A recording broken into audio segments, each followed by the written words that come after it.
Son las 12:30 del mediodía de este miércoles 6 de diciembre. Hay 23 grados de temperatura aquí en Montevideo. Esperamos una máxima de 25, la mínima 18. Mezcla de sol y nubes, parcialmente nublada la capital, pero el sol se va a dejar ver en las últimas horas de la jornada de hoy. Ya después de las 4 de la tarde, sol pleno hasta que se oculte a las 19 horas 48 minutos de esta jornada.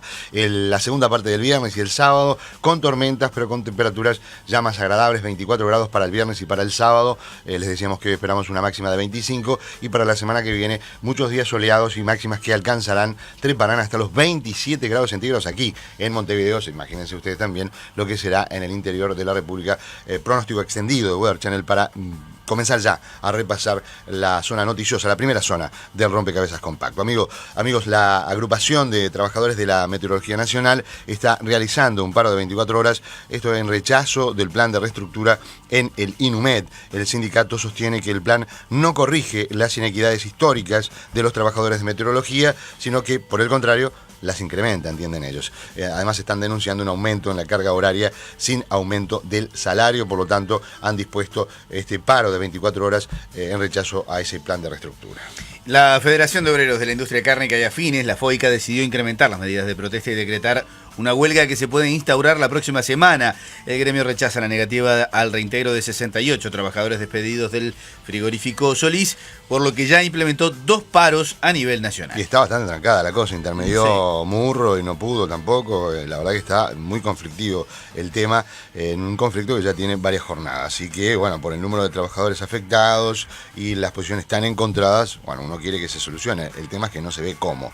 Seguiremos atentamente la información. Por otra parte, consignamos que el Banco de la República hizo una contrapropuesta al sindicato bancario AEBU, comprometiéndose a no realizar más fusiones ni reducciones en la atención, salvo las que ya están en curso. El banco ahora pide que el gremio desocupe la sucursal del Mercado Modelo y propone negociar sobre otras 5 sucursales del interior que desde el próximo mes de enero pasarían a tener menos personal en atención al público. Así están las cosas. Bien, 3 trabajadores de Montevideo Gas que pertenece a Petrobras, realizan desde el viernes una huelga de hambre en rechazo al envío del seguro de paro de 55 trabajadores, la congelación de salarios y la eliminación de puestos de trabajo. Los trabajadores llegaron a la decisión luego de que fracasara la intermediación del Ministerio de Trabajo y Seguridad Social con ambas partes y están siendo monitoreados por médicos del Sindicato Médico del Uruguay. Y en la eventual segunda planta de celulosa a instalarse en el departamento de Durazno, UPM tendrá su propio operador de ferrocarriles, sus propias locomotoras y sus propios vagones. Si se confirma la inversión, la empresa finlandesa utilizará la nueva infraestructura férrea, pero no contará con personal de AFE para operar el transporte de pasta de celulosa y otros derivados. UPM estará habilitado a hacer hasta 36 viajes al día. La refacción de la vía férrea comprende 273 kilómetros de vía entre Paso de los Toros y el puerto de Montevideo. Estamos hablando de 36 viajes por día, que es un viaje y pico por hora. Claro. Contando ida y vuelta, hay poco espacio para que otros se metan en esa vía. Sí, es la sensación que tengo, sabiendo absolutamente nada de trenes, ¿no? Sí, pero eso parecería ser así, ¿no? Bueno, el sistema va a permitir una velocidad de 80 kilómetros por hora con trenes de hasta casi 1 kilómetro de largo. En estos momentos, el gobierno está precisamente en el proceso de licitación de la construcción y mantenimiento de las vías. El contrato será por 20 años. Víctor Rossi, ministro de Transporte, le dijo a la Secretaría de Comunicación de la Presidencia que el ferrocarril se justificaría sin la planta. Nosotros analizamos realmente esto, y si bien UPM fue un elemento que de alguna manera reavivó una vieja discusión sobre la recuperación del modo ferroviario, y de concretarse nos va a dar el respaldo de algo más de 2 millones de toneladas anuales, cosa que nunca en la historia del ferrocarril se transportó. Sin embargo, hemos hecho los estudios para saber que generada la infraestructura vamos a tener la posibilidad de contar con algunos millones más de toneladas que van a ser de rubros tradicionales que se producen en el país, muchos de los cuales antes incluso llegaron a transportarse en ferrocarril, pero en la medida que el ferrocarril no ofrecía seguridad se fueron perdiendo y hoy se trasladan por otros medios, por camiones, pero es producción, mucha de ella que ya existe. Bien, los otros números ya los conocen, prácticamente una inversión de $1.000 millones, el ley PPP para estas empresas que estén en el desarrollo de esta infraestructura, todo como parte de una de las fases preliminares, de prerequisitos, para recién empezar a tomar la decisión por parte de UPM en el año 2020. Algunos números que ya tiramos que son realmente atroces porque el negocio deja muy poco, no solo que nos deja muy poco a nosotros, le deja mucho a los demás, a los que lo hacen, a UPM en este caso, ¿no? Y pero incluso, Daniel, cuadruplicándolo ese número, imaginemos que lo que derrama más allá de esos números que quedan, si lo cuadruplicamos y ponele que en vez de 7 fueran 28. Pero ya están todos los números igual. No, pero ponele que fueran 28. No, porque ya incluso se han multiplicado. Ahora les cuento, ya sabemos que en 11 años estuvieron pagando más o menos entre UPM y Montes del Plata unos $600.000 anuales, ¿no? Son $6.524.000 en 11 años. Hagan la cuenta, les va a dar más o menos $600.000, ¿verdad? Mientras ingresaban $1.200 millones anuales, o movían por lo menos en venta de celulosa, 1.200 millones. Hacerlo por 11 años te da 13.000 millones y en realidad estuvieron metiendo menos de $7 millones. Nada más nos quedó para nosotros de esa torta impresionante de 13.000 millones de dólares generado en la venta de celulosa, ¿no? Ese es el número que más revienta. Eso igual se incrementa ahora, porque ahora UPM2 pagaría un poco más, según los datos del gobierno, pagaría $362 millones en 50 años, lo que te da una cifra de poco más de $7 millones al año. O sea, vamos a pasar de percibir, esta va a ser mucho más grande también, hay que decirlo, ¿no? Sí, claro. Merecía ya pagar más, pero vamos a pasar de recibir 600.000 y pocos dólares anuales a recibir $7 millones al año. El tema es que la ganancia va a ser la misma o quizá más. O sea, van a ser más de 1.200 millones de dólares que se muevan en venta de celulosa por año para UPM. Claro, porque, a ver, pongamos por caso que... De hecho, la producción va a ser mayor. Claro, ¿no? O sea, que sí, naturalmente pero va a ser pongamos mayor. que incluso de costo tuviera el 80%, ¿no? Cosa que imaginemos que no debe ser así, porque no sería un negocio muy rentable. Pero hay mucho margen. Si tuviera un margen, digamos, tan exiguo como un 20% o de un 15%, igual serían cifras enormes. Estarías hablando de $120 millones. Si fuera un 10%, hay mucho margen. $120 millones por año contra 600.000. Hay mucho margen, hay que ver qué es lo que pasa. Así están planteadas las cosas. Esto todo sigue. Ley PPP, incluso con algunos cambios para acelerar supuestamente las gestiones, pero que recortan un poco el control que tiene el Tribunal de Cuentas para hacer sus observaciones. Creo que le dan ya un plazo de 30 días, si no las hace pasa para adelante, ¿no? Lo cual realmente me parece bastante peligroso, y me parece peligroso meterse en una obra de infraestructura que en realidad no sé qué tanto, por más lo que diga el ministro, pueda servir para otra finalidad que no sea la de UPM, siendo que no sabemos si UPM va a decir ni que sí ni que no, porque realmente no está puesto en el plan previo esta decisión que recién se va a tomar en el año 2020. Y es sintomático que ayer Ernesto Talvi, director de Ceres, a quien se lo ha mencionado como posible precandidato del Partido Colorado, vaya en esa línea e incluso apretando aún más el acelerador, diciendo que todos somos UPM, que hay que hacer esto para todo el mundo.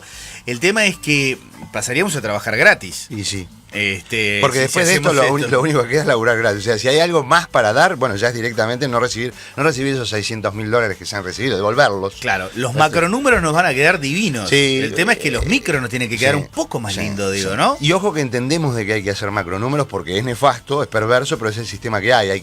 Las calificadoras de riesgo te tienen que calificar bien, puntuar bien, eso es lo que te permite el acceso a los créditos, estar en sintonía con los organismos internacionales de comercio, etcétera, etcétera.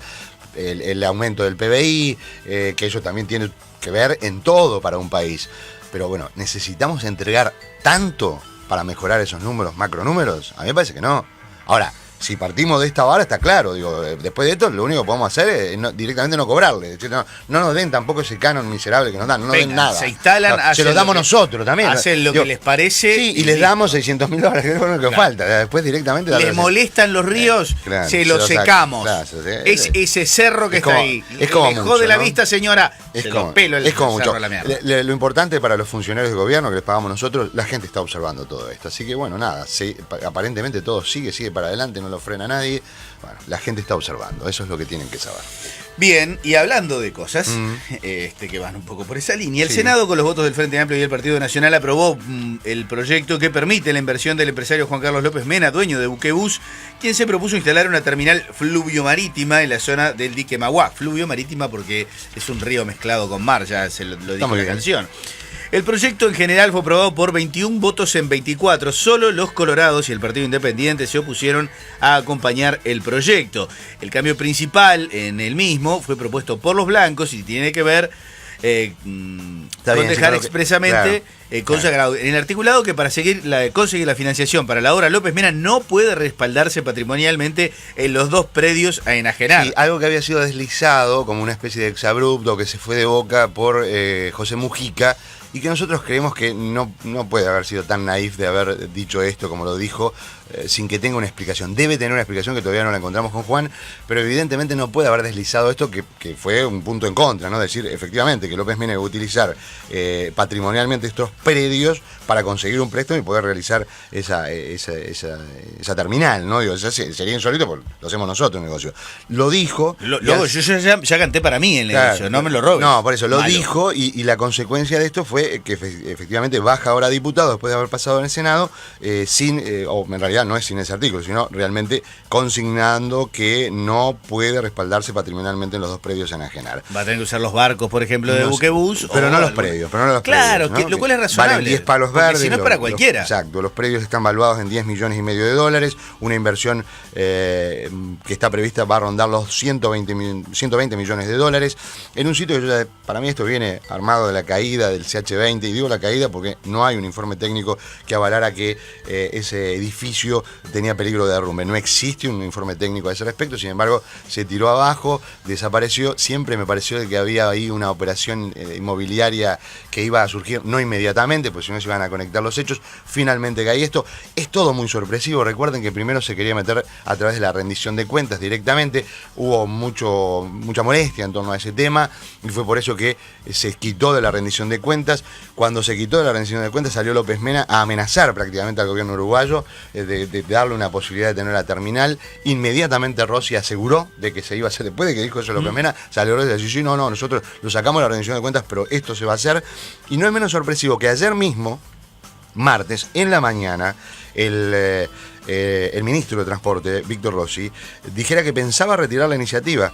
Y ese mismo día, cuando el gobierno aparentemente desistía, fue aprobada. Y les voy a leer textual lo que el Observador reproduce hoy, dijo Rossi en la jornada de ayer, a la mañana, en un desayuno, frente a periodistas. Dice, frente a la demora que ha tenido la consideración del proyecto en el Senado de la República, hasta me he planteado si tengo que esperar algo de eso, si tengo que olvidarme y desentenderme como esas cosas que se pierden, o si tengo que hacer alguna gestión, o si tengo que retirar el proyecto, porque se ha dicho tanta cosa no estudiando, sin ni siquiera leer el proyecto, que la verdad molesta cuando en el desarrollo de las sesiones parlamentarias se dicen tonterías, dijo Rossi, como les digo, este martes en la mañana durante un desayuno con periodistas. Ya al mediodía los legisladores habían aprobado la iniciativa. Sí, hay otras declaraciones de Rossi también que habla de suspicacias y cómo la gente es suspicaz.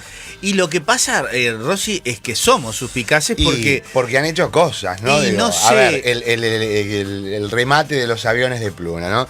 Clavo de la regasificada. Sí, hay un top 10 maravilloso con respecto a López Mena de Sergio Antonio Herrera, nuestro colega y amigo, que dice, se lo digo rápido, dale. Si lo registran, porque vale la pena. Sí, ya sé. Por eso, 1. ¿Recuerda que el último acto del primer gobierno del doctor Tabaré Vázquez en 2010 fue anular por incumplimiento de contrato la concesión del puerto de yates de Colonia a López Mena? 2. ¿Recuerda que el último acto del gobierno de José Mujica fue negarle la extensión de la concesión de la terminal del puerto de Montevideo a López Mena? 3.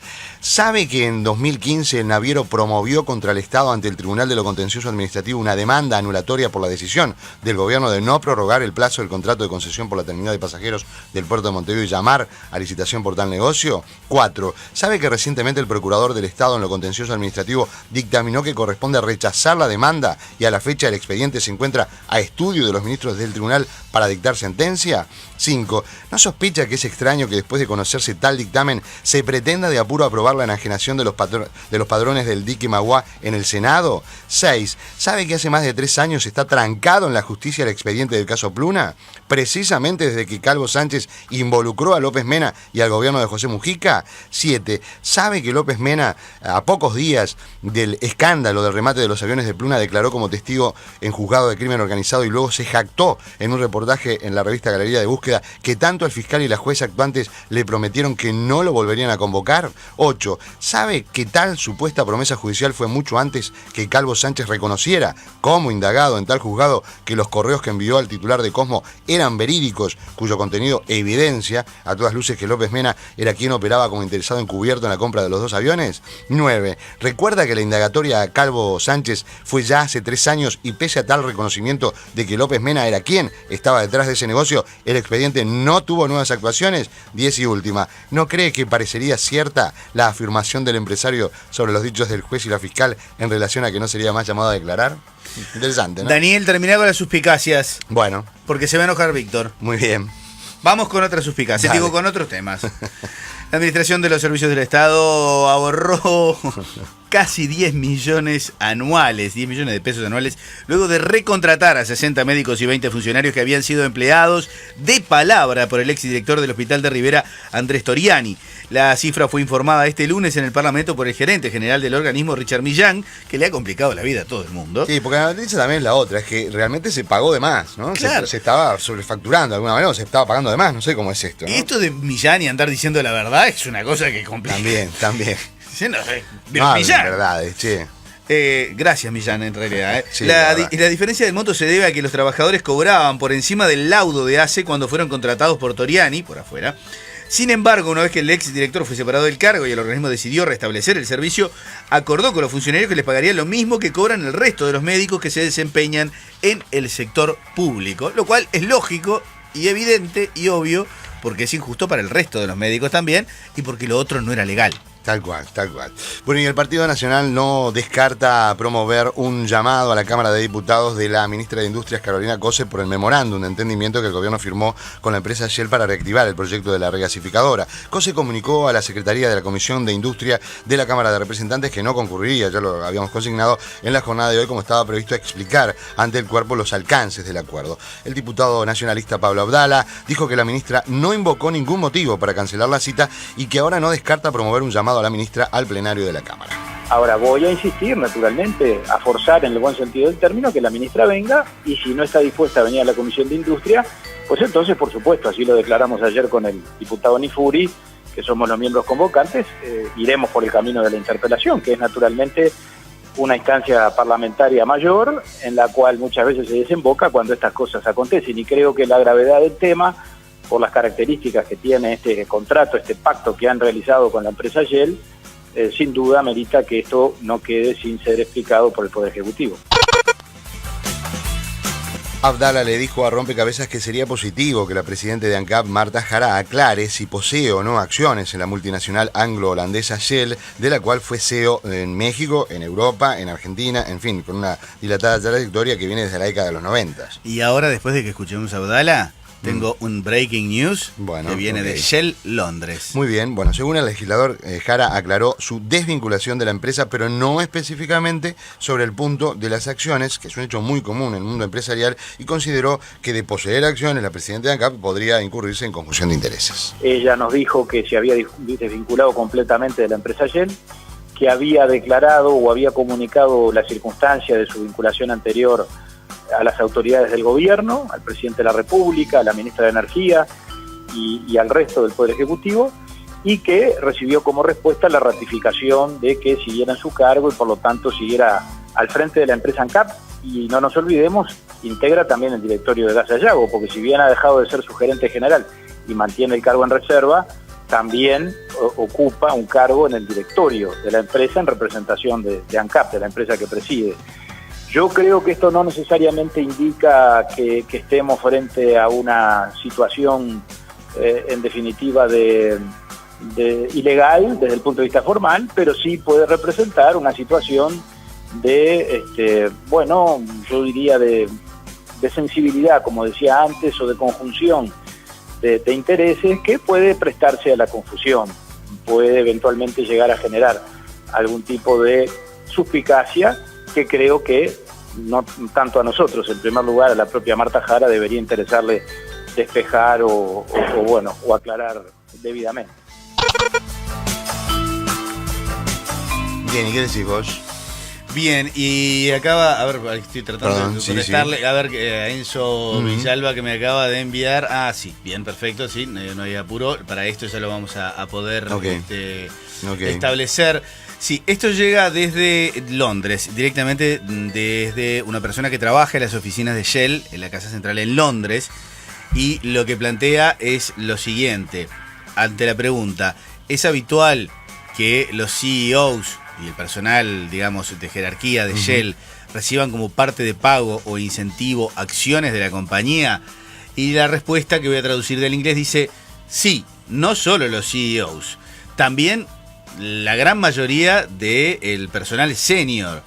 Dice, no sé cómo eran los packs de acciones que se entregaban en los años anteriores, pero eran... los CEOs de Shell no ganan tanto como otros CEOs de otras compañías comparada con la ganancia que obtiene la empresa. Y es ahí que se explica el hecho de que se les otorga acciones, como ocurrió con Aranguren en Argentina, y sería maravilloso e impostergable que Marta Jara aclare si tiene o no tiene acciones en esa empresa y qué piensa hacer, si es que va a seguir intermediando estando de un lado y del otro del mostrador. Totalmente si es de así. acuerdo. Bueno, ojalá se despeje esta gran incógnita. El siguiente espacio es una presentación de Bosch y compañía. Rompecabezas. Compacto informativo. 12 horas 51 minutos del mediodía de este miércoles 6 de diciembre. Hay 23 grados de temperatura en un Montevideo parcialmente nublado. Se va a despejar un poquito más, va a aumentar un poco más la temperatura. La máxima del día 25, la mínima 18. Completamos los temas locales. En principio les digo que el intendente de Soriano, Agustín Bascú, dijo en un acto en la Casa de la Cultura de Mercedes que los medios montevideanos no le interesan para nada. Este ha sido un año difícil, como todo el mundo lo sabe, pero por suerte, y acá hablo en forma personal, he recibido un gran apoyo de este equipo que es la Intendencia Soriano.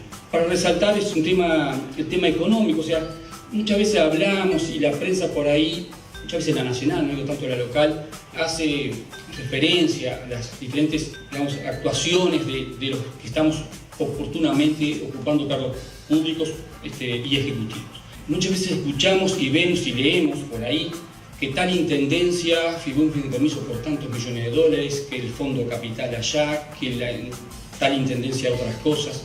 Y aquí nosotros hemos sabido llevar la parte económica de la intendencia con una gran transparencia y de alguna manera sin tomar créditos, sin tomar fideicomisos.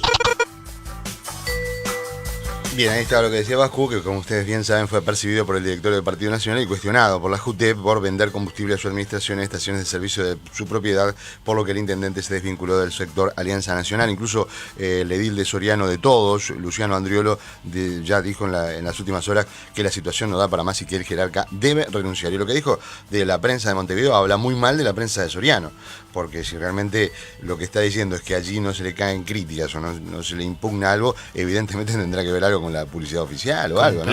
Completamente. Sí, no habla muy bien, lamentablemente. Y la verdad, espero que eso no sea así. Y quiero creer que no es así. Exacto. Por más que sabemos que los medios del interior muchas veces dependen de la pauta publicitaria de la Intendencia, pues es la empresa más grande del departamento. Tengo una excelente noticia para todos. Sí. Otro ajuste fiscal. Sí. Tarifazo, ¿no? Tarifazo, pero tarifazo. Ajuste de tarifas. Tarifazo. Presten atención. Sí. Tarifazo. Háblame de porcentajes ya. Antel y OCE aumentan 6,5%. Tomá. Antel y OCE aumentan 6,5%. UTE aumenta 3,2%. Una ganga. Pero lo mejor es que la nafta, que es lo que mueve todo, ¿no? La nafta, que viene con un precio del petróleo hecho pelota, aumenta 9,8%. Tarifazo. Y el gasoil 4,8%. Tremendo. Bueno. Esto es una piña en la inflación. El subsecretario de Economía, Pablo Ferreira, anunció el aumento de tarifa general a partir del 1 de enero. En conferencia de prensa dijo que el ajuste es diferencial según el servicio público. Sí, en algunos nos pega más fuerte. Antel y OCE 6,5, UTE 3,2. Los combustibles, la nafta 9,8 y el gasoil 4,8. en UTE estaban hablando de que la tarifa podía bajar hasta el 15%. Esto es un aumento real del 18%. Tarifazo. Sí. O sea, La verdad que sí.